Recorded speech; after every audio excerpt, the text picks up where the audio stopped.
Assalamualaikum dan salam sejahtera. Harum sungguh bunga kemboja.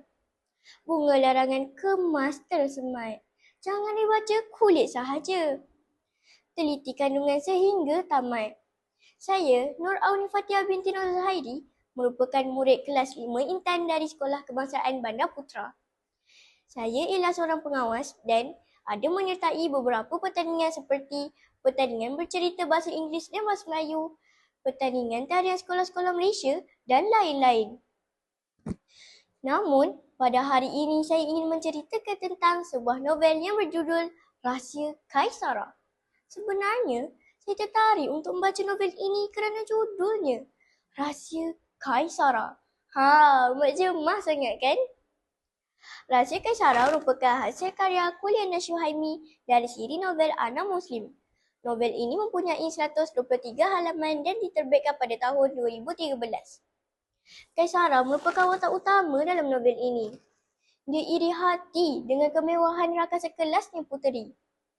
Akibat sering disindir dan dihina kerana kemiskinan semasa di sekolah rendah, akhirnya Kaisara menyembunyikan kesusahannya di hadapan rakan-rakan. Walhal, Kaisara ialah anak sulung yang perlu menjaga 3 orang adik apabila ibu bapanya bekerja di pasar malam. Mereka hanya mampu menyewa rumah pangsa sahaja. Rumahnya sempit dan kelihatan seperti tongkat pecah apabila adik-beradiknya yang lain mula bermain. Dia terpaksa berkongsi bilik tidur dengan adik-beradiknya yang lain. Kaisara merasakan hidupnya tiada privasi. Satu hari, puteri menayangkan jam berjenama dan turut mengajak beberapa orang rakan sekelas untuk datang ke rumah mewahnya. Mendengar perkara itu, Kaisara tidak senang duduk. Kerana cemburu, Kaisara terlepas cakap dan memberitahu rakannya bahawa dia mempunyai jam tangan dari Paris yang bertatahkan belian. Kata-kata Kaisara membuatkan rakan-rakannya berfikir, Kaisara adalah anak orang kaya, malah lebih kaya daripada puteri. Lebih parah lagi, Kaisara turut memberitahu rakannya yang dia akan menaja bayaran rombongan berharga RM250 untuk 2 orang rakannya ke Singapura. Nasi sudah menjadi bubur. Telajak perahu boleh diundur. Telajak kata buruk padahnya. Puas Kaisara berfikir, bagaimana caranya untuk mencari duit tajaan?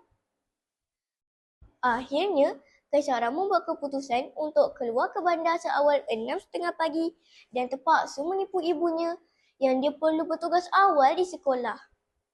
Hakikatnya, Kaisara menukar pakaian seragam di tandas awam dan memakai baju t-shirt kusam bersama seluar terik lusuh.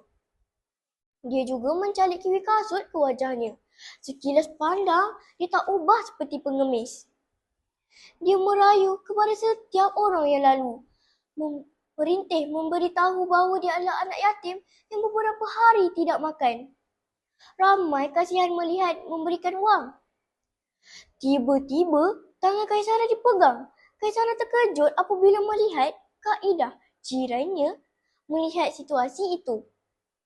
Bagai terhantuk baru tengadah, Kaisara menangis terisak-isak sambil menceritakan perkara yang berlaku. Novel ini mengajar saya untuk menjadi seorang yang jujur agar tidak memakan diri. Bersyukurlah kepada apa yang ada dan ingat, ramai lagi orang yang lebih daif daripada kita di luar sana.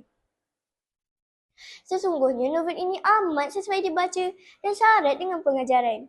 Penulis turut mengingatkan kita agar melakukan sesuatu sesuai dengan kesanggupan. Pak kata pepatah, berapa panjang luncur, begitulah panjang selimut. Gaya penulisan yang ringkas, tidak terlalu kompleks dan mudah difahami, serta penggunaan bahasa yang bersahaja menjadikan novel ini sangat dekat di hati. Sekian, terima kasih.